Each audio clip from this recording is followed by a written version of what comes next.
Oh, perfect. No, Anyway, let's rewind. yeah. Hey, I love your. So yeah, I worked so hard in May that my beard fell off, and mate, that is hard work. That's so hard. You don't even shave anymore. You just sort of shake your head and it falls out. Yeah, I was a nightmare for all those hotel cleaners that were having to clean up after. But like the bathroom was just a bomb, as a disaster area. Yeah, I didn't realize we let Yetis into the hotel. We were shedding as we come into the spring. Well, months. It's the summer months. You're shedding your winter coat. No. Yeah. So this is it. So this is So it was in one of those moments that I was thinking I need to talk to people about creativity, and then I wrote a post, left it overnight. Thought, oh my God, that's rubbish. Who do I know who's creative? And that was when you popped into my head. You thought Jay will know someone. So anyway, if you could pass me over to hang on, I'll just check my Rolodex. So then I thought, actually, do you know what? Let's do a video on it, because actually it's quite an interesting. It's quite an interesting area because.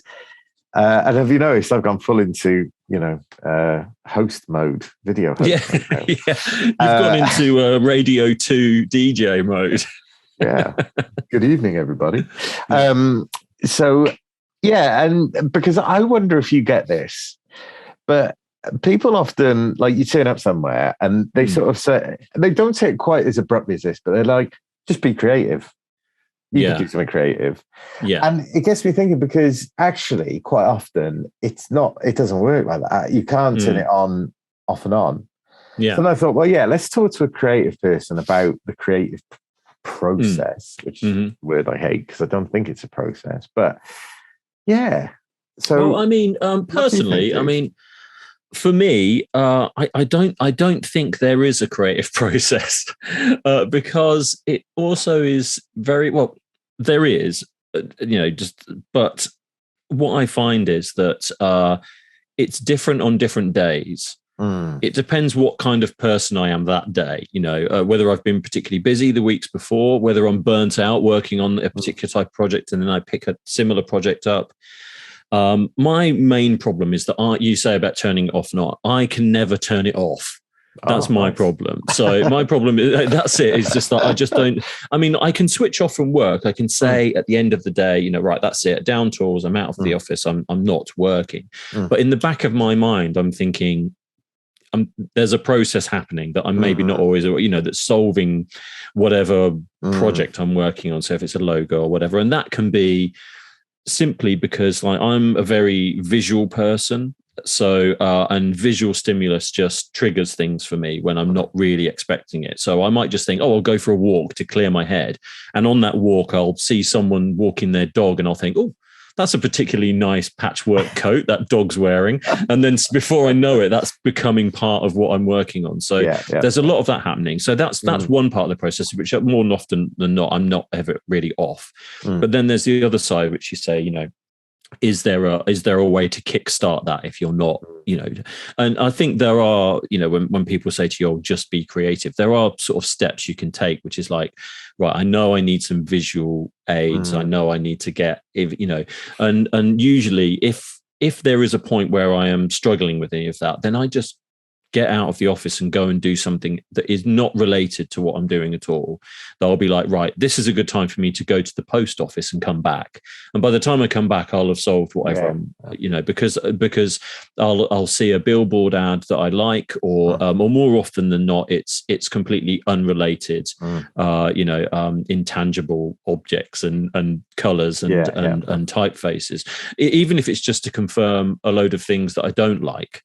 Rather than, that's inspired me, I'll go and copy that. It's kind of seeing things that I think, well, that doesn't work, so let's not look at that option, or or just standing in a post office queue has solved so many like design issues for me, because there's so much going on, especially in like Smiths, where there's so many magazine covers and book covers and people, it's those kind of environments that I get inspiration from, and then that tends to trigger something, So how about yourself? Obviously you're often faced with people saying we have something in mind, which is always the worst way to start a project in a way, because it's like, we've got to get past that.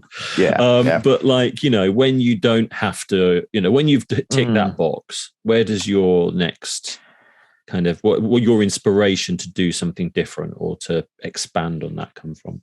Yeah, so I'm sort of similar to you, actually, in that I think that if I sit down and I try and think, so I've got one coming up, touch wood, it's coming up, a potential shoot with someone, and they want something that's a bit different and things. And, you know, and so when you initially have the chat and they say, oh, have you got any ideas? And you're like, oh, well, not right now, you know, but I need to go and process it.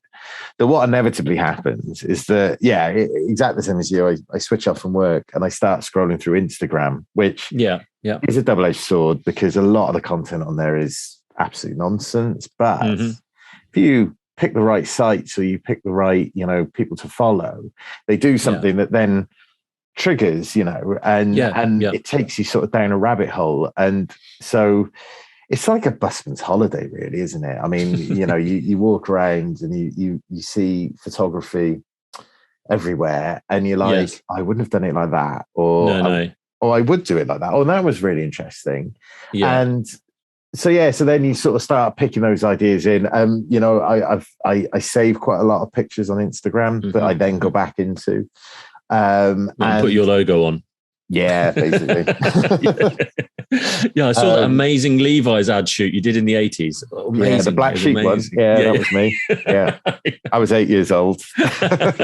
Such a talent. The Doogie Howser of photography. Yeah. Yeah, been there, done it. That's interesting. You were saying is that I don't really always look at people doing work in my field as for inspiration. I don't look at. I mean, obviously, I'm aware of all of that stuff, and I do look at it from a kind of, you know, from a point of view of reviewing work and seeing what's out there.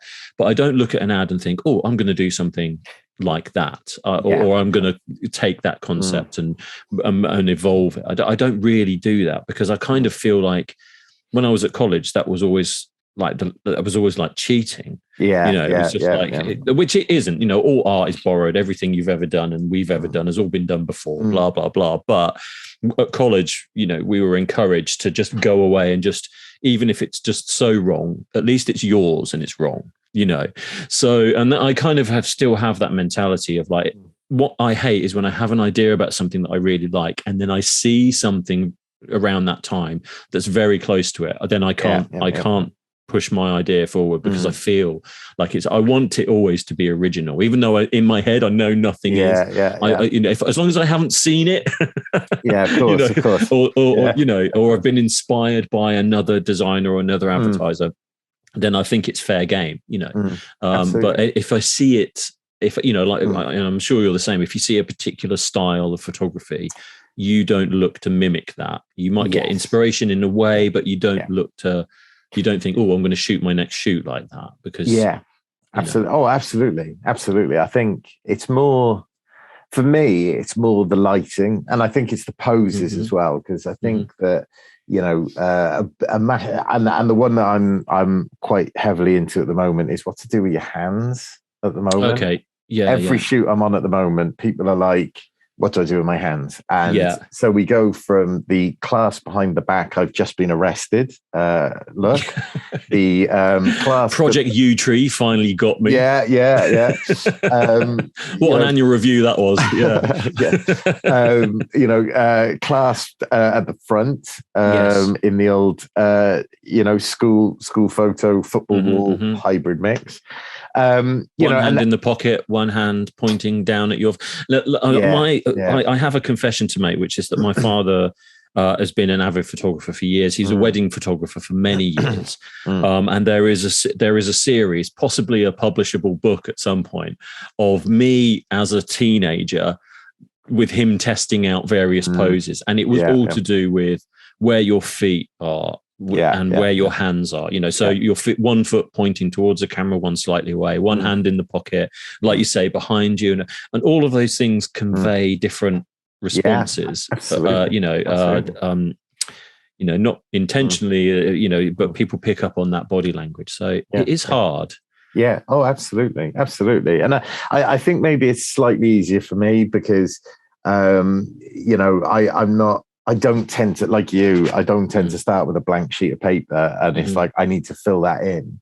Like, for me, I have certain, elements that are fixed, like the person that you're photographing, the lighting, the environment that they're in. So it's not too bad. But I think similar to you, I always find it best when I switch off and I stop thinking. And that's when something will catch my eye and I'm like, oh, that's a really cool look. How would I, maybe not copy it, exactly, but how do I emulate it? How do I emulate that or feel?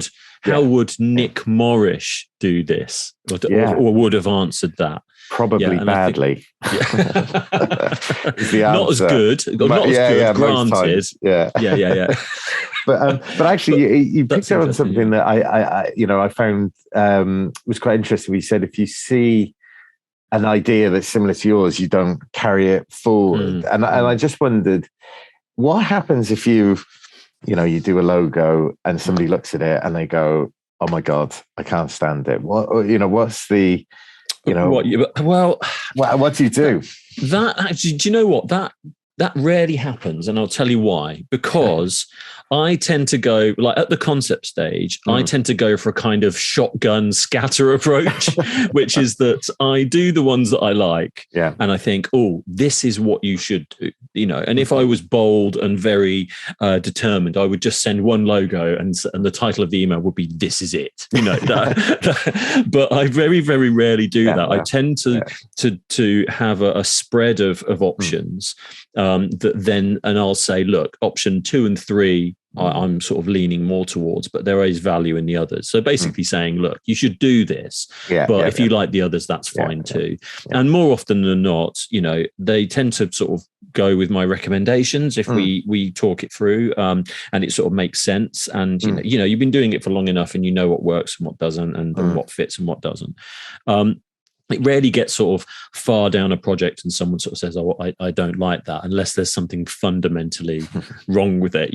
Like the reverse in the mirror, it just says, knobhead or something. I don't know, but it's one of those things where you kind of, I guess it's like your job is to kind of start things going, and then it's a creative process between you and that client or you and that particular person that just you grow with that together. And I think so rarely do we ever have a kind of "I hate your logo" conversation, but I wouldn't mind a conversation like that. Actually, it hasn't really I feel like I like a bit of conflict and an argument about design every now and again. But it rarely gets to that stage. I mean, the only time that might even come close is if I'm working with someone fairly junior and they're sort of saying yes to everything, and then it gets to a point where someone more senior has to sign it off. There might be a moment where we have to rediscuss various things or tweak something that otherwise has been kind of approved, which can be annoying. But at the same time, all businesses work at different levels in different ways, so you have to be prepared for that. But other than that, I mean, how about you? I mean, because with photography, I'd say it's different in as much as you take a photograph and say, "What do you think about that?" And someone either likes it or they don't, and I guess that's where do you do the same, which is like, look, the great thing about digital is I can photograph 500 photographs and one of them has to be right, or there's something wrong with you. Is that how it works? Sort of. So I what I do is I spend half an hour in Photoshop making people look even worse than they possibly could imagine. Just crossing the odd eye. Say, look, this is how bad it could be. So what I've given you is sort of all right. That's interesting. Okay. But, I don't do that, by the way. That's pure, although I might do. I don't know. Maybe that's a way forward. But no, you can have some text come up now that says Morrish & Co. does not endorse this style of design of creativity. Absolutely. No. I do you know what? You are right, and especially because a lot of what I do is like portraits and headshots, and you are entering a world of, I mean, God, how many shades of there's more than 50 shades of grey, aren't there? And there's a million shades of of grey, and basically on the spectrum of what people think about in their in their photograph, there is every possible situation. You know, they hate the way they look.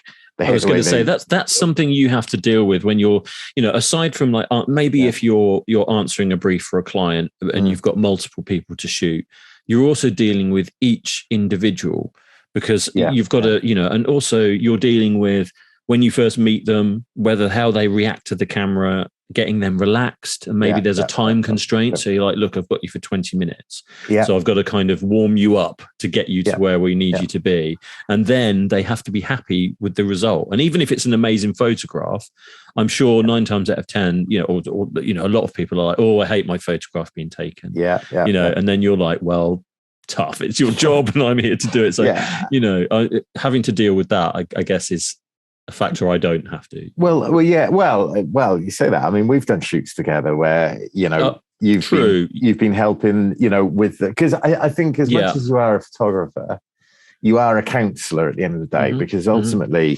having your picture taken is an unnatural experience. It's not something that everybody enjoys. And to get the best out of you have to be relaxed. Now, when you're doing it on your own, you know, we have a chat about things and try and get through things.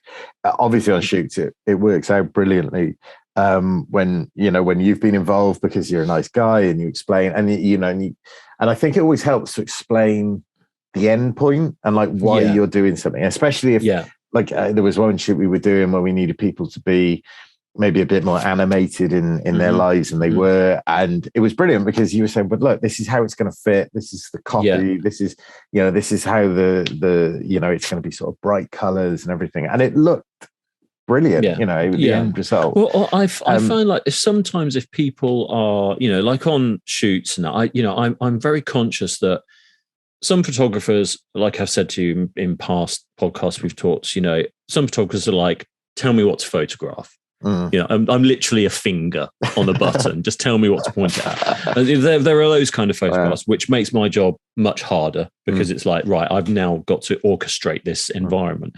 You know, and obviously when I work with you, you're as much an art director as you are a photographer anyway, because you're, like you say, you're in conversation with the person you're with. You're talking about what it's for and why, and you're trying to loosen them up. And you know, and when there's two of us doing it, they don't stand a chance, Nick. Let's face it. Because like, what's nice is that if you suddenly get somebody who's a little bit nervous about being in front of the camera or being part of it, then I just get them to concentrate on me. You know, I'll say, don't worry about what he's doing.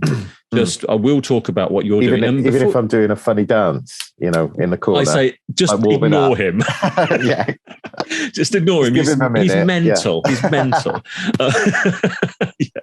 We would be like, why is he dressed like a giant horse? Just ignore him. Oh, man, I thought you were going to say Austin Powers then. I was like, that's how I turn up. That too. We haven't done that one. But, you know, I sometimes find that also helps to break things up. You know, if you're talking to someone from behind a camera, you're still essentially pointing a camera at them. Whereas if you can distract them for a minute and say, look, what you're doing is more important than what he's trying to capture. So just concentrate on that. And that sometimes helps break things up, you know. Absolutely. I think you're absolutely right. It's forgetting that the camera is there. And ultimately, like some of the best people I photographed have been the people who were the most nervous, because it's lovely to see that transition from, oh my God, I hate this, to then they're sort of like, oh, okay, that wasn't too bad. And then, you know, and then they start having fun in it. Then you can't get rid of them. Yeah, exactly. It's like I've spent a lifetime avoiding cameras. Now I'm ready. Yeah, I'm ready for my close-up. Then you see them on a billboard on the A4 in London, and you think, wow, you know, that was quite a trip. You know, well, those guys that we did for the British Airways Pride job, they had some good feedback from those guys, and occasionally when I, you know, if I've ever bumped into them in the past, they're always like, hi, you know, there's that look in their eye which is like, anytime you want another photograph, just come and get me. You know, they've got the taste for it, and I really love that sort of, you know, that was really people cool. Go through that journey. That was really cool. Do you know what, on the opposite end of the scale though, I have been involved in a shoot, and it was funny because I was I was the finger with a body attached to it,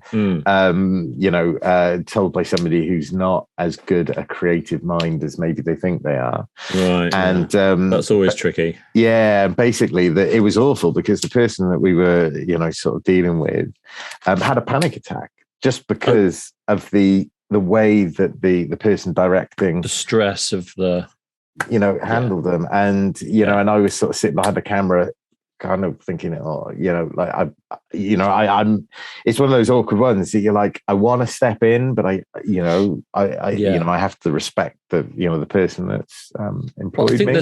there's two types of people that find themselves in that situation. People that are inexperienced, which I was once, and I've been through all of that kind of, I'm a kind of hands up guy that sort of says, look, this is my first shoot, all right? And it kind of clears the air, and then whatever, and you're learning. So you're either inexperienced and you're learning what that process is, or you've been doing it for ages and you're not very good.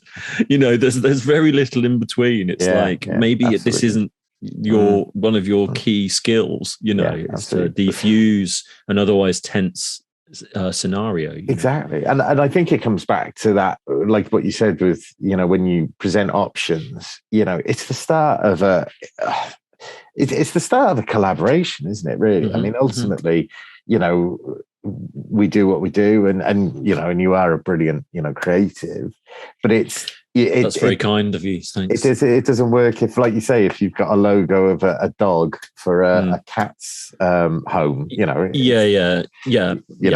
It's got to be appropriate to what you're doing, and absolutely. And with you, I mean, it's easy for me because I can just sit in the dark and just get on with it, whereas you have to talk to people. I spend my life trying not to talk to people. I mean, the worst thing, the pandemic was a terrible thing, but the worst thing was Zoom.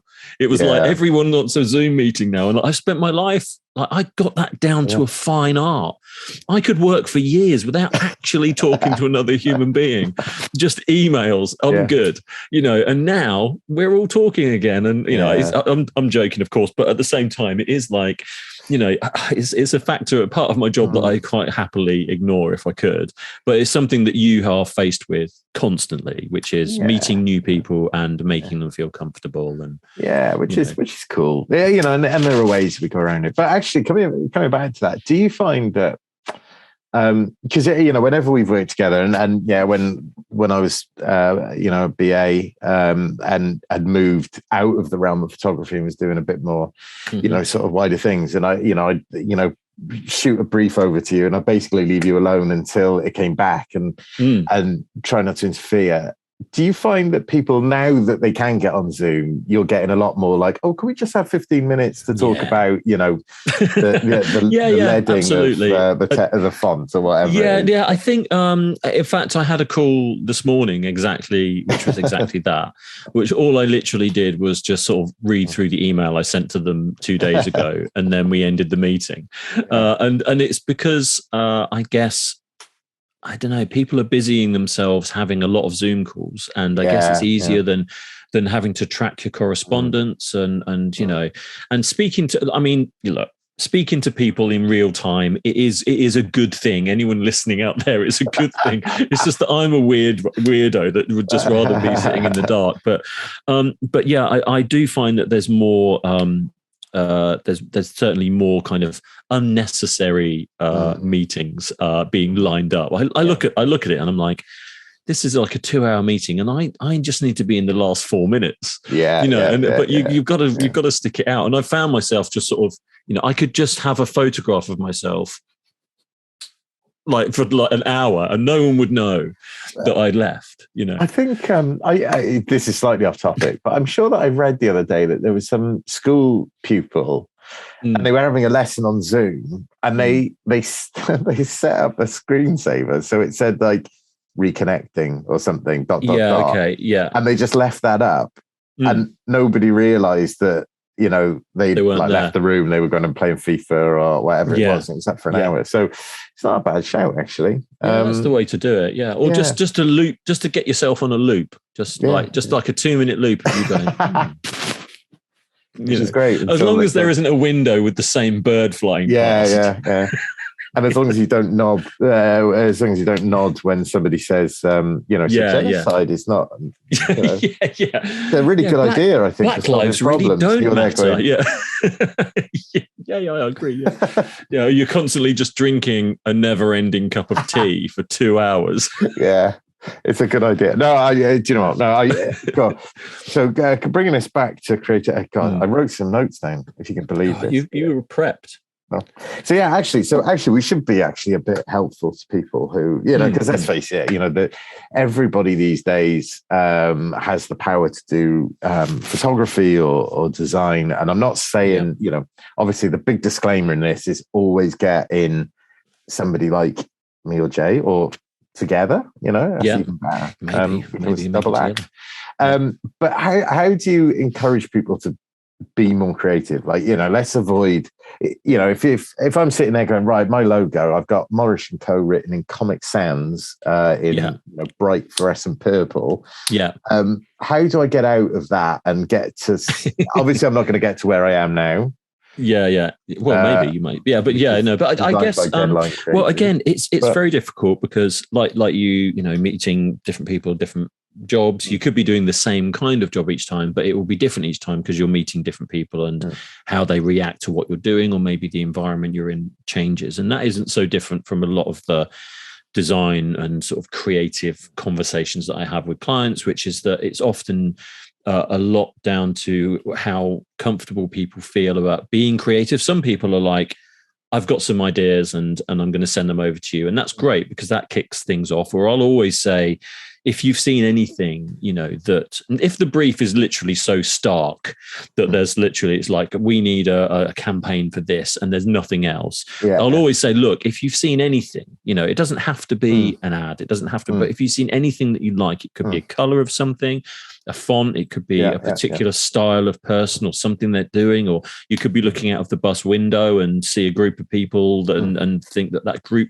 it's there's it's just about getting them to engage with the world visually. That might help me get a footing on where to kind of springboard off from. So I'll often say that to people that aren't very creative, that I haven't really got a creative mind. Some people are just like, I'm not a creative person, which I think actually everybody is a creative person. I think, I'd also argue that everybody can draw, everybody can write. It's just how much you spend cultivating that. You might not feel like you're a creative person. And I've worked with people in the past that are like, oh, I'm not very creative. And they come out with some absolute corkers throughout the process that just other people who think they are quite creative never would do. And I'm just this is an absolute joy to work with you, and I'll always know the good, the people that get it. If I'm going down a particular route that I like, and then there's like 2 or 3 other options, but I'm like, God, I really hope they choose this route. If I send it to someone and they email me straight back and they're like, route 3, and I'm like, yes, because they're just on the same wavelength. But if I send stuff off and then I don't hear from them for a few days, and then they're like, oh, we think we like route 1, I'm always like, no, the safe one.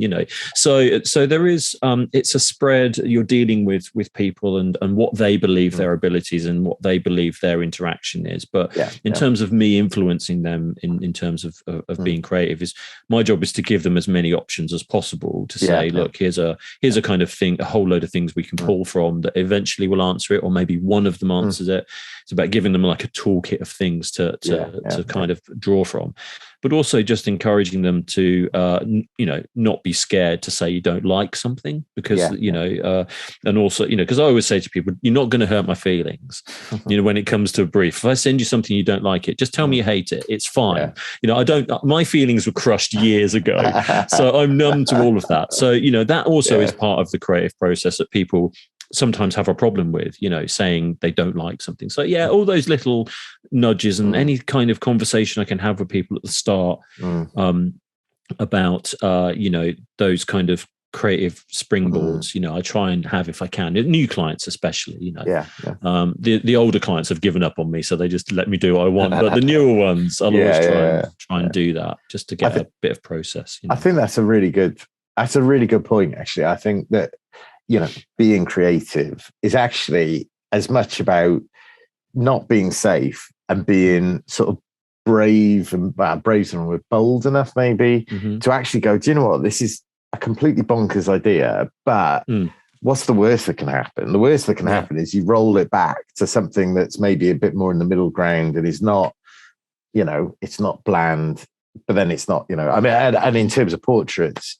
you know, God, just off the top of my head, maybe if I was doing some portraits of, you know, a solicitor's firm, you know, and you could take it, you know, to the world of the absurd and say, well, they're always putting out fires for their clients. So why haven't we got a picture of, you know, one of the partners of the firm, you know, firing off a fire extinguisher with the tide going and all that sort of stuff. Now, obviously, that is not the professional view that, you know, this solicitor is one I'm going to put across.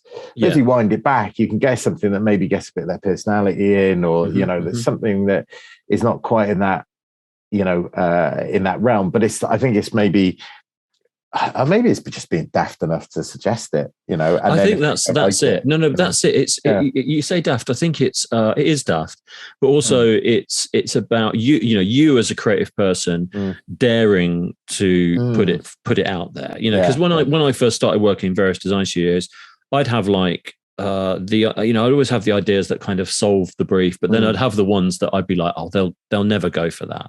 You know, and it takes a while to build up your confidence to put that forward. Now I'm just like, that's whatever. We're painting a dog. It's happening, you know. So I don't mind that so much now. But when you first get started, you don't want to be laughed out of the room. But actually, you could be laughed out of the room 9 times out of 10. But the only one that matters is the 10th one when they go for it. So you know, I think it's definitely about that. Yeah, confidence. Yeah. Well, I always think about, and I know this is going back 10 years. Unless you're watching this on Dave, so it'll be 25 years. It'll still be running in 2087. I always think about the BA advert around about the Olympics, and where they basically, you know, they were one of the sponsors of a home Olympics, and the whole business of the airline was to fly people out of Britain. And then suddenly you're having to say, well, actually, we want people to stay in Britain. And, you know, and it's quite an interesting one. And the two things that stick out is that, I think that they had the one advert, which was like, don't leave or whatever. But it was like basically saying, stay at home, you know. But then they had that TV advert, which I thought was absolutely brilliant. And they, you know, and they basically had an aircraft like, as if it was a taxi, you know, going around London, and the way that they filmed it was brilliant. And I always think back, you know, and I think, God, how amazing it would have been to be in that meeting when whoever it was who came up with that went, so basically I want to make a plane into a taxi. And then, you know, like, and then you have the process that ends with the final, you know, the final version. And you're that takes a leap of trust from the client. That's when the magic happens. It's when someone has an idea that is creative and out there and risky, but the return is it wins awards and it gets a good response and everyone knows it does the job above and beyond. But it's about having the client that has enough confidence on the people in that room around them to say, look, we can put all our budget into doing this, and go for it. And that's what you want. You want that person in the room with you, you know, because they're the ones that hold the key essentially. And if they are of creative mind, then that definitely helps because as I said, they get to it quicker. You don't have to do quite so much hand holding and maybe only settle for, I mean, how good would that ad have been if it had only been halfway there? You know, exactly. if it hadn't quite have gone the full, you need to get, but you're both boots in or not at all. If you do anything in between, it's not as strong, or it looks like people will look at it and think, oh, that could have been better. You know, so it's about a whole load of different things coming together in order for it to have the best outcome. And that's definitely down to your own confidence as a creative, and also just talking people into doing it. Because that's a skill in itself, you know, saying no, it will be fine, you know. Maybe isn't enough. You really got to have those negotiating skills. You know, it's just reminding me, clearly not on the same level as a BA advert, but one of my favorite pictures I've ever taken, and it happened a couple of years ago, was I was doing some headshots for a company down here, and they were like, we want something a bit different and a bit, and I think this is probably where a lot of my own creativity comes from, is adapting to a situation in front of me. And it's one of my favorite pictures. It's up on the website if you want to go, there, it's up there. Yeah. Shameless plug. And basically it's a picture of a lady with all her hair up, in a sort of fantastic way. And the whole way it came about is we were shooting pictures, laughing, there were props and stuff. And it was in between shots. She just went, I just need to sort my hair out. And of course, like flipped her hair back, like Timothée style. And I saw it. I was like, my God, that is the pic, that is the picture. And we worked on it, and obviously we didn't have too many goes at it because it must be exhausting to have that amount of hair to flip back. I can't do it, but and we got there, and we tweaked, and we managed to get it to a place where she didn't look so so sort of like I'm flipping my hair back and you've caught me in a moment. That it looked, and people often ask, they're like, well, how did you do it? Did you lie her down, or was she upside down, or whatever? And it's lovely when you get little moments like that are just very simple, very, and then you, like you say, you refine the little details to then make it a complete. And it's one that people. Well, she was up for doing it and up for experimenting. Which I'd say, some of the people you shoot maybe wouldn't go that far. But when people are up for it, it's like absolutely quite a breath of fresh air, I would imagine. Yeah, and I think that came quite late in the shoot, so we'd already done 2 other people. So I think we'd established that trust quite quickly, and and of course, in this digital age, you can take 50,000 pictures and then delete 49,999 of them. So you can do stupid stuff. And stuff. But okay, what's something that you've done that you've been particularly proud of in terms of the creativity, or is it yet to be unleashed upon the world? Well, I'm wearing a couple of different hats at the moment, Nick. Obviously, there's the design side of things, which I've always, I've done various different jobs over the years, which I've always been into. I'm very proud of, and I've done a lot of work for like the Prince's Trust, and do a lot of work for charity, mate, as they say. So that's always very rewarding. And I've done a lot of good work with BA as well, where we've done some interesting projects. We did a good one that stands out is we did 100 years sort of centenary. It was like a little luggage tag that went out to everyone in BA. Oh yeah. And originally, this is an example of talking to people about how an idea could be something. If you go with it, it could be quite a great thing. I kind of had this sort of back and forth discussions. We ended up in a place where we were going to literally take bits of an old plane and give everyone at BA a little bit of the plane. So someone would end up with like a piece of the seat. Someone would end up with an old ashtray from the 80s, whatever. And eventually what that turned into was we got them to, they were decommissioning a plane in Spain. So it was an old 747, I think. And they stripped the metal off the whole plane and then flattened all the sheets. So stripped all the paint off, flattened all the sheets, and then out of that we die cut all of the cards and laser etched them. So all of the cards that all of the luggage tags that everyone got for the 100 years was actually part of one plane. Which and the idea being that the concept ultimately was, look, we're all one. We're one big family. We're from one place.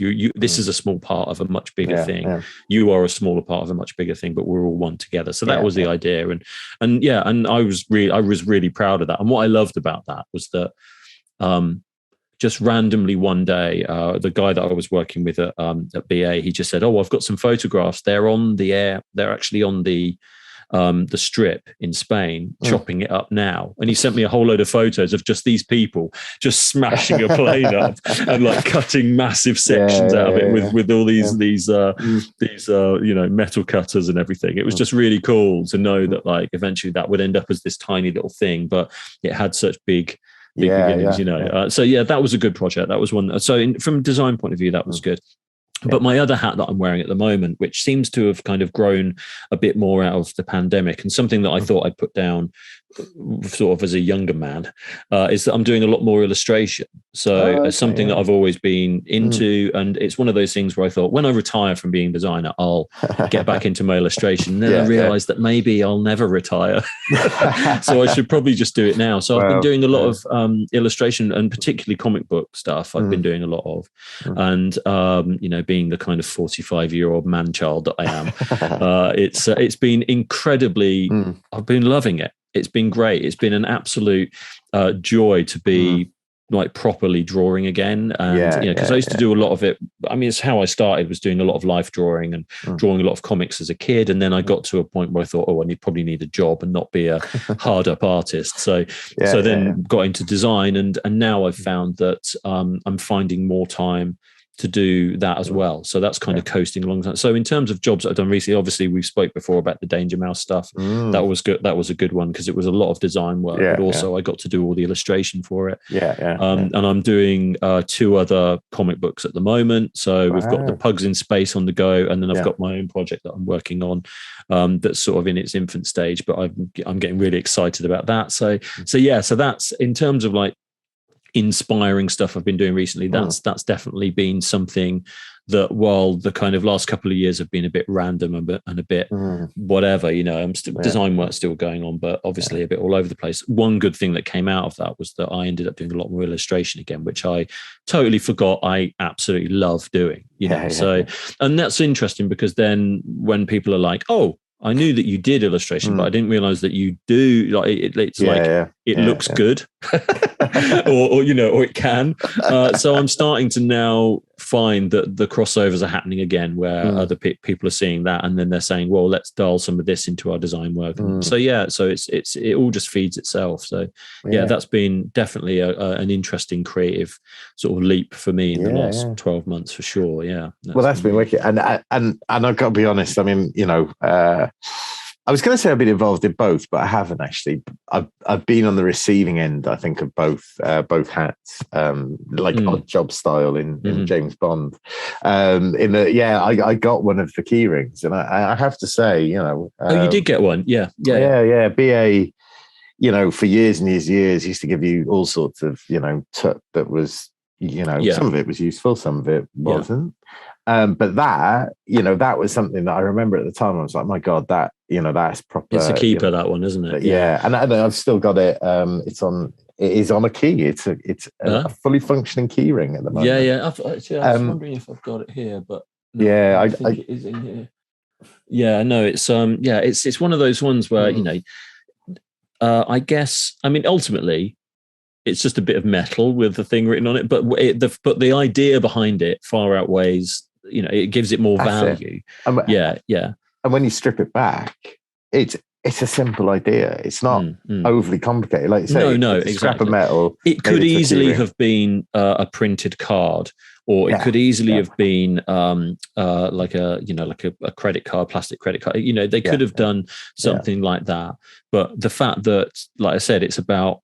It's a good idea that if you only go halfway, so if let's say you do the same thing but you print it, it's just like a punched piece of plastic. It's a nice idea, but it doesn't have the emotion behind it that going the whole hog and having them destroy an aircraft on a runway has, and that can only come. That can only come from the people that you're working with, the clients that you're working with, having or giving you the option to do that, and also it's incredibly unique to BA because there won't be many people, even many other airlines that would be prepared to do that. And BA were just like, well, we want to celebrate 100 years. And this seems to reflect that. So it was a really good job. No, that was a wicked one. I was dead chuffed with that one. I think. Also, what I want to say is you don't want to have a typo on something like that. So when that went to print, all the artwork, good old British Airways. You don't want to have a typo. So but before that went to print, even though I checked it like 10 times, I must have reread it and rechecked it about 100 times because I just it's such a simple thing, and because it's so simple, that's the moment. There's a little hot moment in between finalizing the artwork and sending it to print, there's that tiny little moment where if you don't double check it, there's something. And because it's so simple, it will be so easy to miss something. And if you're looking at something for such a long time, someone with fresh eyes walks behind you and goes, "Oh, that's spelt wrong," and then you realize, but when you're staring at something for so long, often it can get missed. And like with that especially, I'm like, you do not, because it's not the kind of thing they're like, "Oh, there's a typo, let's just run them again." It's like, no, they had to destroy a plane to do this. So you don't want to get that wrong. Of course. No, it's cool. And Danger Mouse, dude. Yeah, I'm still you're in it, mate. You're in it. I'm in it, and I'm basking in the glow of it. And in fact, I'm turning on the Christmas lights at a local village this year. Dressed as Penfold. Another booking. Another booking. I love the idea that you've been doing loads of like local engagements in Wales, like opening supermarkets and stuff, dressed as Danger Mouse. Yeah, pretty much. Or just dressed as that person on the back page of Danger Mouse, not even just in your tux. The Poundland Comic Cons that they get where they're like, "Oh, we've got the extra who was in in that one scene for 4 seconds, signing a couple of pictures." That's me. You'll be dining out on that. There'll be signatures. there'll be Nick Frost, Simon Pegg, and then there'll be you, and they'll be like, "Who's that guy?" And it's like, "He was once in the back of Danger Mouse." And page 47. Page 47, panel 6. Yeah. Halfway down. But is that him though? Is it really him? Well, this is why I had to shave the beard off. It's because I was getting recognised everywhere and stuff. And Nick, you're so funny. To protect the privacy of my family and. No, I mean, do you know what? I was so made up that even now, if I have, I have. Just to my left over here, like I've got some massive blown up picture of it. And it's there. No, genuinely, it's there, and it's sticking out. The comic is sticking out just a little bit more than the other book. So if I'm struggling with something, or something's like twisting my melon, I look at it and it makes me smile. I don't even have to open it. That's that's the main thing. Yeah, well, it's it's wicked. It's I like the fact that we get together and just talk about Danger Mouse. If nothing else, that's the reason. But do you know what? I think this is what I love about creativity, though, is as a whole, is it can bring like so much joy to the world, isn't it? And that feeling, like you say, that feeling when you've seen the keyring come out for the first time, or when that picture comes out, and you're like, oh my god, it's it's exactly how I imagined it. There's no feeling like it. And then coming back to people who are nervous when they when you hear people say, "Oh God, that wasn't as bad as what I thought it was," and they see the picture and they're like, "Oh my God, you've made me look good."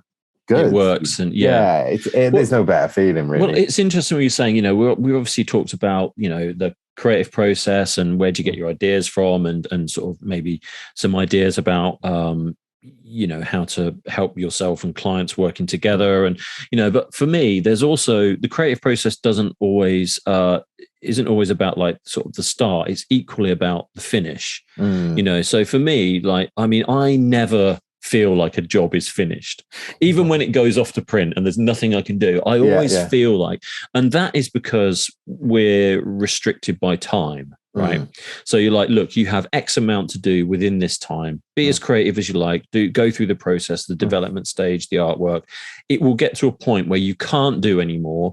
It has to go off because it's needed for an event, or there's a campaign starting and it's needed, so there's a point where there's a cutoff coming. So for me, there is a creative bit at the end that I always try and push for, which is to try and get as much time at the end of a project to make the tweaks and to make any little changes that might turn something good into something great. And it doesn't often happen. I mean, it's normally good. But if you get a little bit more time at the end of a project, sometimes it's like, if you're retouching something and you've got a bit more time to spend on that, or if you're in a shoot and like you said, you could have done all those photographs of the girl with the, with the flippy hair. You could have done all the ones that they needed, and then that would have been it. But you had a bit more time at the end, and then you did the thing with the girl flipping hair, and that was the one, and that's because you had a bit more time, Whereas it's like, I mean, I'm going to use Danger Mouse as an example again, but I had more time at the end of that project before it went to print. And because of that, it allowed me to add a load of extra little bits in that I would not normally get the opportunity to do. So there's like lots of little hidden Easter eggs. It gave me the chance to, like you said, I could incorporate you and sort of family members and sort of members of the crowd. And there's like lots of hidden things in there. I'll show you them one day, but there's like a load of things in there. Like if you hold it hold it upside down at various stages, it says different. Anyway, there's hidden stuff. That's just that I just got the opportunity to. And if I had never mentioned it to anyone ever, no one would ever know. But the point is that the more time that you get sometimes at the end of a project, the better you can really make it. You can take, okay, let's say you have a good idea and you run with it and everyone's really happy and it gets to that point where it's got to go out and it's got to deliver. If you just get a day and you get a day to sit back and look at it and think, let's just tweak that, or let's Photoshop that person out, or let's change the color of that, or let's do, sometimes that can really sort of help your project become elevate it a little bit more. So and then when it goes off to print, I always think of the 10 things I should have done about a week later. But that's just because, like I said, I rarely switch off with even projects that are done a few weeks ago. I think next time we look at that, I will definitely have to develop that bit, so it's a never-ending process when you're a creative, and I wondered, because that's the way for me, and obviously with these things you can keep revisiting them and there's never truly an end to anything, and that's my life. But with you, when you've taken a photograph and it's done, do you ever kind of feel as happy as you are with the shoot and as happy as you are with the result? Do you ever think, what if we had done that? Does that happen? Yes. Actually, it does. It does. I mean, obviously, obviously you want to get as much out of the shoot as possible and you think we nailed it. But, let's say you do it and it's like 200%, you've done the best possible job and they're all really happy. Is there a moment where you think, what if when she flicked her head back, she was like by a lake, or like, or something, or she dipped her hair in paint or, or whatever, I just wonder if there's. There. I think, do you know what? As you were just speaking about creativity being a never-ending process, I hate the word process. I don't know. I don't want to say journey either, because that feels awfully sort of middleman. Chore. Yeah. It's a never-ending chore. Never-ending chore. Yeah. I think it's a funny thing, isn't it? Because I think the minute that you get satisfied with what you've done on your last shoot or your last project, that's the time where you should probably be going, right, I probably need to go and do something else, because every shoot I look at, I'm quite critical of, and and there are things that I think I could have done this or I could have done that, and it might have made it, it elevated it into another sort of level. But then that's the beauty, is then hopefully you get another chance to do something. Yes. Try something else, and and you refine it. And that's not to say that things that that I do, I try and maintain a particular standard across everything that I do. Ultimately, but like well, it's funny. I've just finished. I'm hoping I've just finished a project. I'm just waiting for the final sign off on stuff, and the portraits that I shot for those guys featured like colored gels and all sorts of stuff, and give it a really different look to what I normally do and what's out there already. And it's made me really think, God, I want to do more of that. I want to find more people that are like, right, we want to incorporate our brand colors into the pictures, and we've not talked about it yet, but also getting a bit more of a multimedia feel to things. So it's like, how do we combine like your illustration and my photography into something that's like, really, really cool. And it's, and I think it's a case of finding like you say, the client that is the one that says, look, we got a bit of time on this. Like, where can we take this? Like, where can we go? That's not just, a headshot.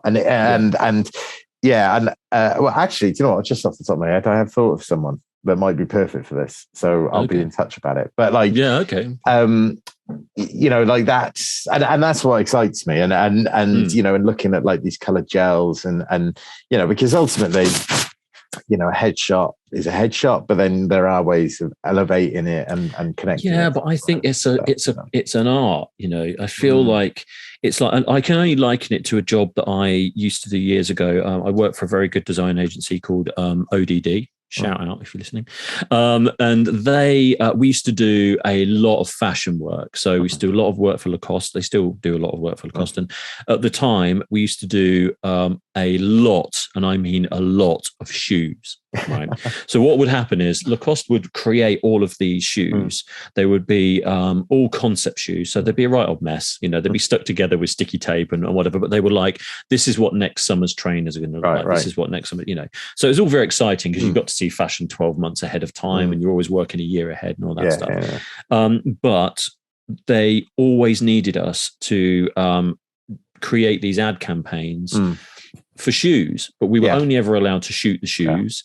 And the big thing every year, every time we worked on it, and we worked every quarter. So like we'd be doing January, like now we'd be doing January 2023, and then June 2023, and then in next quarter we'd be doing like October 2023, and you know, so we were always 12 months ahead.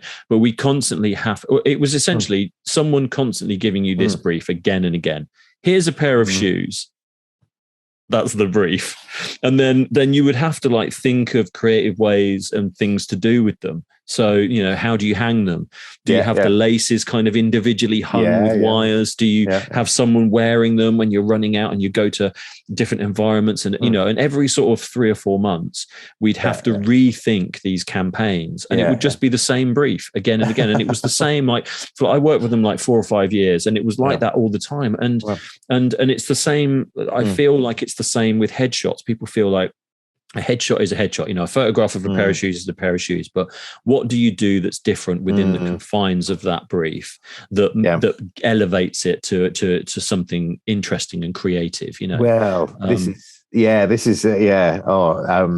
my domain. This is what I love about it.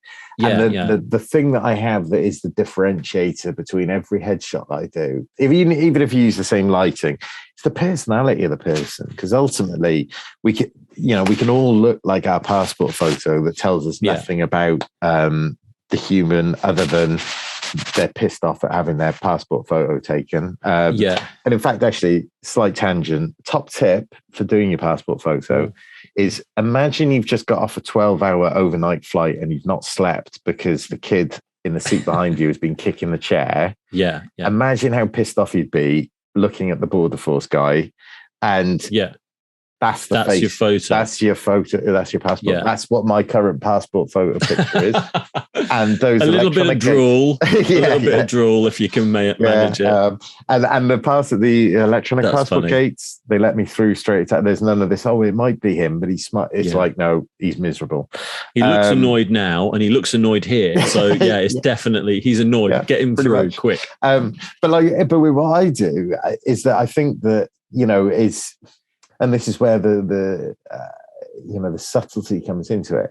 Some people express their natural personality in pictures very easily. You put them in front of a camera and they're just like, work it, do all that stuff. There are the other people who in their own lives, generally, they're very closed and they're very like, I don't really want to show part of myself to, this person. Or I want to project a certain personality, or I want to be authoritative, or I want to be knowledgeable, or I want to be this. But actually it's then coaxing out, maybe if the brand is a bit fun, is then trying to coax out that fun element. Because not everybody smiles and has a laugh. There's something that makes you happy, and I think that's the differentiator. So even with the light setup being the same on every single headshot, every single one is different because of what that person is bringing to it. And, we could all look like the miserable traveler that's just got off the overnight flight, or we could all look like ourselves. And that's the bit that I enjoy, Well, I think that's interesting because, like I was saying, like my footwear analogy is that, you're given the same brief each time. It's the same starting point. And I think that's something really exciting about that, because I always like the briefs that are much more restrictive, which is that here's your little box. This is what we expect at the very bare minimum. It's just a photograph of a pair of shoes, or it's a guy with the, it's the headshot. But then what else can you do within those confines without actually doing anything too crazy? I mean, the worst briefs are always the ones which are like, do whatever you like. We'll call you tomorrow and have a chat. Because that's we could do anything, But when someone says, look, we've got this time restriction, we've got this, we want to do a particular thing with this and, do work within the confines of this brief. I sometimes find that's when you get the most creative ideas.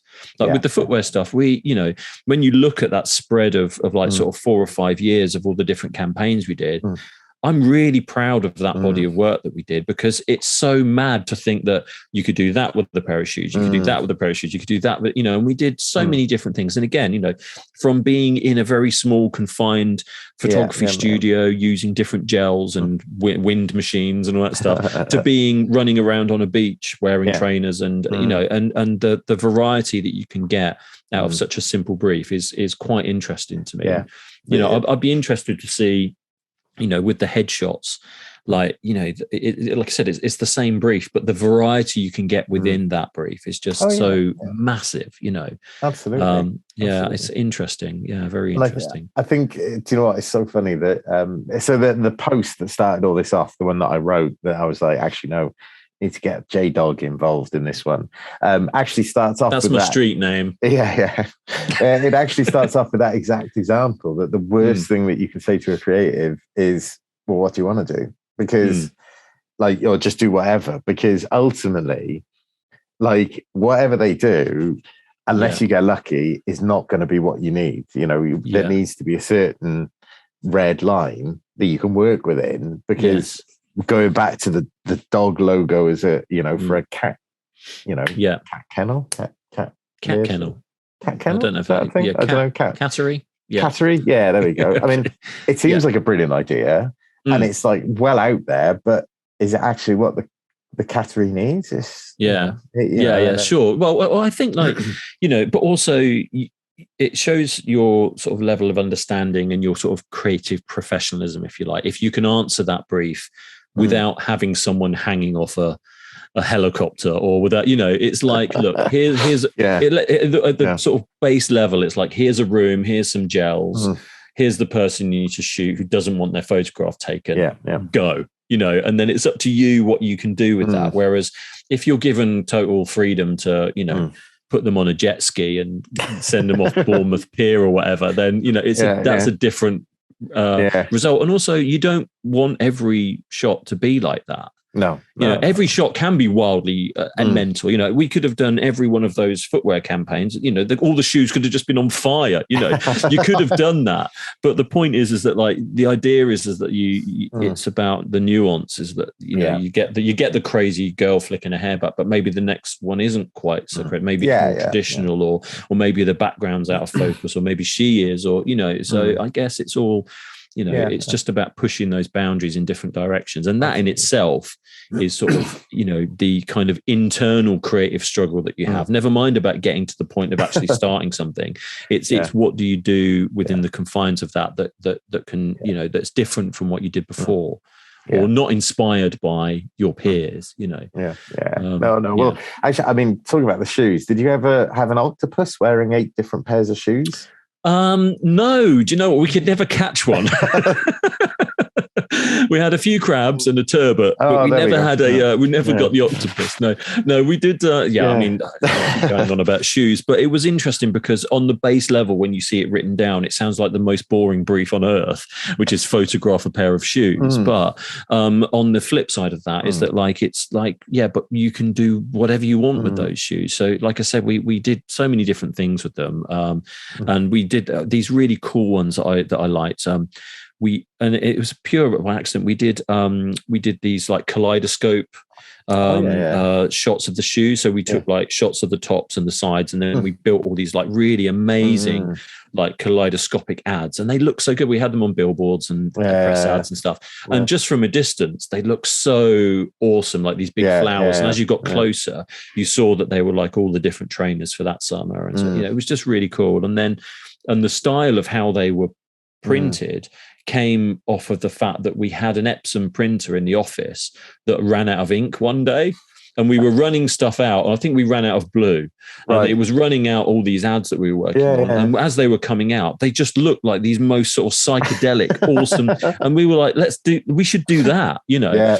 We did we presented the work, or rather Ben, who was my creative director at the time, he presented the kind of, here's what we thought we'd do. And then here's this mental, like bodged Epson option that we really love. And they went with that, and they liked the fact that it was just a little bit more surreal. So sometimes those accidents can happen that you take full credit for, but actually were nothing to do with you, you know. But I think it's putting yourself in that situation, isn't it? And you know, having that serendipity is as a result of getting to a place where it happens. So for you guys, it was just running out of, you know, we printed so many ads, you ran out of blue ink, and then happened. And it just created this other thing that you wouldn't unless you'd seen it, you wouldn't necessarily have thought of risking that, or maybe you'd have tried it and it wouldn't have looked quite right, but it was just a really happy accident, you know. And that's what I think I mean when I say about, you know, projects never truly being over. You think you're running out your final presentation, and actually all that's happening is you're just starting from scratch already, you know. And you know, and I think that's why, you know, good painters and good artists, you know, everyone goes and looks at their work and say, oh, you know, this is the most amazing painting from Pablo Picasso that I've ever seen. But I'm sure if he was stood next to you, he'd say it's not finished, you know, because he always wants to change and add a little bit more. I know I'm not comparing myself by any means to Pablo Picasso, but if I was, that's what he would say for definite. I think it's right. Yeah, I think there is a creative itch that you just don't fully get rid of. You can't, you know, and like I say, and I think that's a good thing. And I think it's good that, you know, J. Picasso, or, you know, Pablo Jablo, you know, has, because, I think that the minute that you lose that, I think that's, you've lost quite an important ingredient. I think anyone that sits back and says that's finished and it's brilliant and as best as it's ever going to be, that's not the attitude to have on those jobs, you know. I mean, some things have to have an end, but like I said, I always look back on stuff and think, not necessarily we could have done that better, but we could have added another layer to it, or it could have been done in a slightly different way that I would have preferred personally. Maybe didn't solve it as well, but you know, and and I go to that other point, which is that half of my portfolio is of work that never got picked. It's like concepts and things that I loved that I was just like, here's like 5 ideas. Number 4 is an absolute killer and the rest are fine. And then they go with option 2 and you're like, that's fine, but that's not going to make the folio. That option, you know, and I think that there's something nice about that, because, you know, you have that in your folio and then something comes along down the line and you think, God, I've waited 20 years to get back here and we can finally do this, you know, and then it doesn't get picked again. And then it's one of those things where, you know, I think that's, as a creative, you know, and you must feel the same, which is there's particular styles of photography or particular things you want to do that you haven't quite managed to get into your professional life, but you know, there's a place for it at some point, you know. Definitely. I can totally and in fact, like, you know, I've I am trying to shoot more personal projects. Like, this is the year that I want to go out and just do some stuff, and you know, where, you know, like we talked about time and having the right audience and the right sort of people in front of you to make these ideas work and to try different things and stuff. But you know, like you said, having your own. Well, I mean, that's where I'm coming at from the illustration side of things. You know, I design stuff all day, every day. It's great. Of course, I love it. But the illustration side of things has been really inspirational for me, and it's kind of because I haven't had a boss other than myself, which, by the way, is the worst boss to have. But I haven't had, you know, I haven't got time constraints on it. I haven't got, you know, and I can just do it, dip in and out when I feel like it, rather than it being something I have to do every day. And sometimes I'm more productive on it, and then nothing happens for a while, and then I do it again. And, you know, and that's something that I found incredibly liberating, which is that actually all this time I've been doing, you know, I've been bowing down to the man, as they say. It's quite nice to work on a project where I am the man, Yeah. And as good and bad as that project will end up being, probably terrible, it doesn't matter because the process is what matters for me, you know. So that's been incredibly fun. And you know, like you said, I'm talking a lot, but like you said about, you know, being able to go out and shoot stuff for yourself that, you know, maybe becomes something at some point. It's really important to do that, I think. Absolutely. I think it's absolutely right. Because I think, you know, the sort of day job is, you know, I love it. And you know, and well, in fact, you know, and I've been talking a lot about portraits. And I think that's because in my mind, I'm thinking I'm going to start specializing in it a bit more because it's what I enjoy, it's what I'm doing most of, and you know, things like that. But it's rare that you get a project. I mean, like I say, this one that I've just finished was brilliant, you know, and when the brief initially came through and I was having to compete against some other people, and I remember thinking, God, if I don't get this, I'm going to be really upset. And you know, and at the same time, you know, I don't want to, you know, bankrupt myself, so I'm going to be true to my own business values. But like, it was lovely because it was like, this is what I want to be doing, and you know, and you know, the client gave me room, and you know, and they were fully on board with trying stuff, so it was good. But I think it's a lot easier to do that when you're just, like you say, when you're doing it for yourself. So that's but you can experiment more, and it's something that before you're a fully fledged professional, you know, I mean, heaven forbid that should happen to either of us, but you know, before that happens in your career, all you're doing is experimenting and trying different things and seeing what works and what doesn't, and what you're happy with and what your style might be. And maybe there isn't a style, maybe you're just this chameleon that adapts and you know, and that's and you do a lot of that, and then suddenly you're like, well, now there's work and you've got to do this thing, and maybe you'll get to dial some of that into your work if you're lucky, and those are the good jobs. But you know, as you get older and as time goes on, you do it more and more, you have less time to do that experimentation because you're busy with work, and of course that's great, and you're getting to express yourself. But when you then get that time to, like, I don't know, go out and swing by a leg in a forest and take a photograph and say, yes, this is the next thing I want to do, you know, that kind of experimentation then feeds back into that you know, your style maybe for the next job, or like I said, maybe it isn't something that you get to do professionally for a long time, but it's in your back pocket, it's in your folio as the kind of, I loved it when we did that on that particular day outside in a field, and maybe there'll be a place for that, and you know, maybe life will go on and there never will be, but also maybe someone will come along and you'll be like, I know the answer to this straight away because I can pull from that experience, you know. I think that's really interesting, because I do look back now on things that I was doing in my 20s, and I think you could see in the work, even though I don't think it's as good as what I'm doing now, I think I'm in a much better place now, but you can see the thought behind it. And I really like it, that the thought of, like, you know, I am doing, you know, and especially for the newspaper, I'm doing a picture that has to be, you know, good enough to publish. However, I'm sort of haven't got the shackles of responsibility, and I'm going to go, oh, do you know what? I'm going to shoot this other thing and try it and see what happens. And I think that I'm now trying to get back to that place, you know, a little bit older, a few more grey hairs, you know, a bit more responsibility. But getting that balance right between, you know, not being so far, you know, I'm not going to be like, you know, the David LaChapelle of, you know, the business world, and, you know, start. Well, not this year. Not this year. Yeah. But, you know, create these sort of fantasies. It's a 2-year business plan. Stuff. Yeah.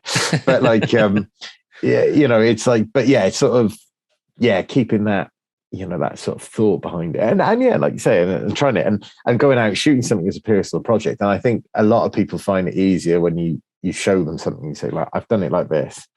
How can we develop that for you? And you know, and that's so that's sort of part of the reason I'm doing it, and to keep the mind limber and get out into the sunshine and stuff. So but there's also, you know, that you know, keeping your mind limber, that's essential. I mean, you know, again, I don't, like I said, I don't necessarily draw sort of creative get creative influence from like people doing similar things to me, or from like ads and things that I see, like I said before, but if I, you know, if I'm getting inspiration from anywhere, it's from like books and films I'm seeing and things like that. And then, having the chance to, I mean, you've got, we're both fathers. We don't have that much time, but like when you do get that hour, it's such an essential moment to kind of really, take advantage of it. I'm really conscious of time constantly. So suddenly when you've got a bit of wiggle room where actually, there's an hour you could do the washing up. You could tidy the kids' rooms, or you could express yourself creatively. So I guess it's about seizing those moments and just that then inform maybe the next thing you do. Or because I mean, if I hadn't have started doing the Pugs comic thing with Tim Southwell, we never would have done Danger Mouse, because that was our shoe in for that, and that was just purely because I had time. Because the pandemic was going on and no one was going out ever. And I was just like, well, I might as well just sit and start drawing again, and then that sort of fed into itself. So it's amazing to see how quickly just doing something for yourself can then easily and very quickly convert into dialing it into your real life. But do you know what, the time thing is so funny, because I think that all of my best ideas, and I'm hoping it's the same for you, they come when you're not thinking about it. Like if you like we sort of alluded to, if you say to me now, oh, can you shoot a picture of this, it's like, well, yeah, I could, but actually, given the time, I can come up with something else. And it's always when you switch off. And so I spend a lot of time in the car, on my own, listening to music or, doing whatever. And my mind wanders, and not so that I'm driving dangerously, by the way, if the constabulary is listening, always with due care and attention. And I might think, God damn, that would make a great picture. And so the voice notes on my phone, I love it, and I love reading them back. So I think, oh, there's an idea, and then I'll be like, hey, device, because I don't want to turn it on, but like, hey, device. Have you not got a name for it? Well, I have, but I don't want to say it now, because then it'll. Oh, sorry. It made it sound a little bit like you had you completely disregarded your like television on. No. Well, it's what happened to me yesterday. I said a word that sounded like the AI of my phone and my watch from a fruit company in California. And then suddenly, as I was talking to the person, my watch lit up and started saying, I'm sorry, I don't know anything about roly-polies, or whatever it was that we were talking about. So you've just purchased 5,000 grapefruit through Amazon. Oh, and so I look back at my notes from and especially if I'm on the motorway or whatever, and there's more of them, and it'll be something like, Victoria Sponge, wind tunnel, sunny day. And then it's the joy then of then going, what on earth does that mean? Like, what picture was I thinking about? And then you think, oh, actually, it's, I don't know. I've just made that one up. So maybe I should have set off. That is good. But it's funny because I went through, actually, I haven't done it recently. I should start doing it. But I went through quite a long time of writing, like waking up and trying to immediately write down what I was dreaming about. Oh So if I wake up in the night, I'd sort of roll over with it, have a pen and pencil by it, and I just write down 3 or 4 words, thinking, oh, that was an amazing dream and would make a brilliant story, or it would be like some kind of, and then I'd wake up the next day and look at it, I'd be like, what is going on? It's just like, no idea. When it's that mentality of like, oh, I've just found this solution to this thing. It's incredible. And then you look back at it and you're like, this makes no sense. Well, do you know what though? This is what I love. And there's a brilliant podcast and carrying on the theme of trainers called Sneakonomics on. No, I love footwear and I love podcasts. Yeah, so. Sneakonomics, absolutely brilliant.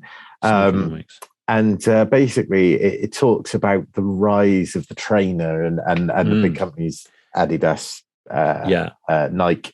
This is my wheelhouse. I love a bit of footwear. Yeah, mate. Oh, I tell you, it's brilliant, and I was addicted. I'm going to listen to it again, but I don't want to spoil it for you. But one of the episodes they were talking about Nike and where the name came from. Yeah, and they needed a name really quickly. They were doing it anyway. The guy talked about the committee of sleep, and basically he he was thinking, he spent like half an hour before he went to sleep. He was like, right, what are we going to call this? The name of this company. And they had name, word. And then he woke up the next morning, and the first thing that he thought was Nike, because it was I think it was like the goddess of speed or movement or something like that. Yeah. And it was something that he'd learned in university, however many years ago, that had just been in the back of his mind. And he was like, it fits it perfectly because it's a nice short name. It's memorable. It's like nothing else that's out there.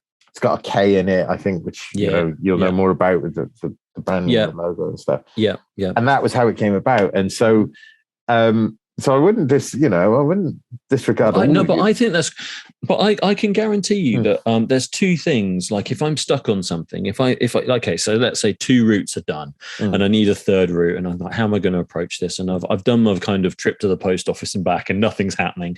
So it tends to be. I just don't want to say get all my ideas from the post office, but it's good post office. No, but it tends to be, like I said, if I just start doing something different. So maybe before I go to sleep, I'll kind of think. The last thing I think will be, I'm going to solve this while I'm asleep. And I think about what I want to do, and I try and go to sleep. And then 9 times out of 10, I lay there awake for about 3 hours trying to solve it. And then I wake up in the morning just tired and I haven't done anything. Or I'll like try and do something like I'll go for a run or something, or I'll attempt to go to the gym and just do something that has to take up a whole load of brain power that puts me in a place that my brain starts firing in different ways, and that often helps. I find that often helps. If I go for a run, or I know when it's working because I'll be listening to a podcast while I'm running, and then I'll come back and I can't remember anything I've listened to because I'll have been thinking about the thing that needs. It's almost like occupying the front part of your brain with something so that the back part can get to work. I know that's about as scientific. That's why I was never a doctor. That's about as scientific as I'm going to get. But that's how I think about it, which is like if I can distract all of this that's going on here, worrying about paying the bills and worrying about kids in school and all that stuff, that maybe I'll find the answer is somewhere else. And that often can be a good process. It works for me for sure. No. I think it is. I think there's something in it. I think it's switching off from that, because I think I don't know which part of the brain it is, but whichever part it is that is like the sensible, rational side that's going. Listen, do you know what the easiest thing? It's the frontal Moorish lobe. Called, the one that goes, I know, just have Comic Sans, as a font. It's fun. It's sort of relaxed. It's not corporate. It's everything you need it to be. Be ironic. You could be ironic. But then, you've got to switch that off and then let the rational part together. Or just go, listen, dude, I need a logo. And or delegate. That's the other way. Which you've done to aplomb, on mine. I'm forever grateful for it. Which I haven't invoiced you yet. It's I've been working working on that for like 9 years, so I'll backtrack on the exact hours. Let me know when you have a figure, and I'll book a bigger. Actually, since we last spoke, I've just been writing noughts. It's all good, and the thing is as well is like again, sort of, we probably should try and wrap this up, but I keep coming back to the kind of creative side of things, which is that you see some things and you just think that they can run and run. There's a because more often than not, like a client will come to me with a brief, and so maybe they won't quite have the budget for something. But I'll see that if we did have the budget for something, we could do something. We could go a bit further. So sometimes I'll not worry too much about the budget for that job if it means that the creative at the end of it is a little bit more impactful, and by proxy, that impact then generates more work. So actually, while there might be a smaller budget for that particular job because they haven't really done it before, or maybe they don't really think it's that important and it doesn't need the attention that maybe you might spend more money on bigger jobs. If you then do something that's like above and beyond what they expect, then that then feeds back into it, and everyone's like, oh yeah, I really love that thing you did. And then it becomes, you're the guy that turned that small thing that didn't mean anything into something that has had a greater impact, and that generates more work and more, and people like you and come back to you. And, so I feel that like, that's another aspect, which is that while you might have the kind of solution within the boundary of the cost and time, sometimes you've just got to spend another day on it. Regardless of whether there's budget or whether there's time. Sometimes that bit of extra time will like I keep saying, will turn something good into something memorable and have better impact. For sure. Cool. For sure. Well, I just want to I think we should wrap up. It's been brilliant though, Jay. Thank you so much, mate, for it's always giving good, us some time to chat. When are we starting recording? Oh God. That's why I don't do video. This is usually where I look at the recorder and I'm like, we didn't get any of that. And it was all gold. It was all gold. It's all gold. Yeah. So if anyone's made it this far, big up to you. I hope Nick's managed to edit it down to 10 minutes, but I suspect not. To be honest with you, and I may as well check this online, I was just going to pop it on YouTube as is. Mate, just raw chuck it and up there. Fresh and stuff. Yeah, absolutely. Go for it. But so in a nutshell, so if you skip to the conclusion, like everybody should do, to see whether they want to read the body. Just put a marker in the video at the start and the end, and then So creativity is it's ongoing. You're never satisfied. You get your best ideas at the post office, and you switch off. Scrap the post office, but all right, everything comes in the post office, and then and you get your and simple ideas. I mean, I think that sums up basically what we talked more about. or less everything we talked about for the last hour in 30 seconds. So so what I'm just going to do, I'm just going to finish off now. So and if you haven't bothered to listen to the start, this basically started off with me writing a bit of a post that was about creativity, and I was like, I can't bother, going to do a video with Jay because he knows what he's talking about. It'll be more interesting. But in the original post, I had 5 simple ideas that turned into great stories. Right. Okay. And I'm going to read them out to you, and I'm just wondering if you can tell me what they are. Okay. Right. So first, contest where 456 debt-ridden players risk their lives to play a series of deadly children's games for the chance to win £29 million. I've got to guess what that is. Say it again. Contest where 456 debt-ridden players risk their lives. Okay. Squid Game. Yes. Sweet. And that was a good one because it took the guy 10 years, didn't it? I love that. 10 years. I love that show. And again, the concept had me, it's the old, you had me at hello. The concept, just reading the synopsis on Netflix, I was like, I'm in, all in. It could be as bad as you like. I just love the idea, and luckily it was done really well. So simple. Love that. Yeah. So that was it. Yeah. So, okay. Right. Second one, toys that come to life and go on adventures when their kid is not around. Toy Story. Yeah. But which one? 1, 2, 3, 4, or the recent Lightyear film, which is coming out on Friday. Which I can't wait for, by the way. I'm taking the kids for which that. My son can't wait for. No. They love all of them. Perfect. Giant shark terrorizes holidaymakers in nice seaside tourist town. Now, I'm going to say Jaws because it's the OG, but it could also be the Megalodon. Did you ever watch that one with Jason Statham? No, there's a classic one Megalodon. Where they say, it's a giant shark, and he says, nah, it's a Megalodon. So that's well worth missing. But Jaws, it's got to be Jaws. Right, okay. That's in my top 5 films of all time, by the way. Yeah, and what a simple idea, it's lovely. I love that film. Yeah. This one's a favourite of mine. Divorced actor transforms himself into an elderly nanny to see his kids. It's Mrs. Doubtfire. But the book, which we read at school, I think it's Madame Doubtfire, right? Madame the book. Doubtfire. Yeah, which I remember it being very good. Yeah, I did like that. Yeah. Especially where he's by the fridge and he hasn't got his makeup on. Yeah. And he sticks his face in a big pie. That's a classic. I love it. But this is what it is, isn't it? It's just that simple idea, and then it's those little details all the way through it that make it into the... And finally, because I'm sure people have now really switched off and maybe disconnected their internet, so they never get this ever again. Yeah. Boy accidentally left at home by family protects his house from burglars.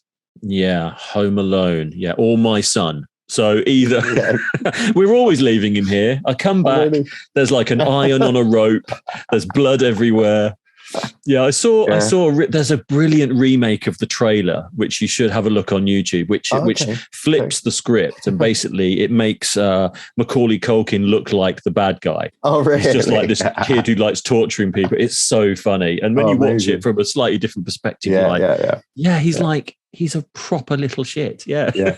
No, it's wicked. I love that. Yeah, but the concept is great. And when a concept is good because there are, especially with films and books, there are inevitably sequels again and again that dilute that concept constantly.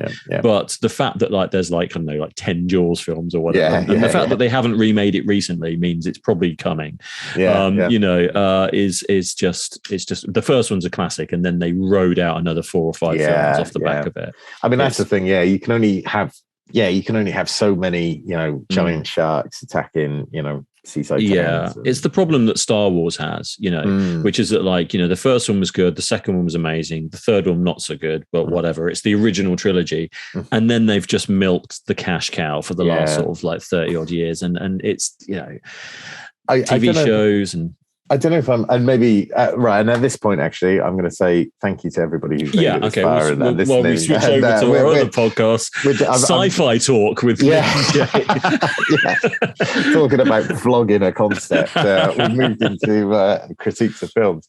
No, thank you, everybody. No, it's been brilliant, and that's it. Yeah. Cheers. Bye.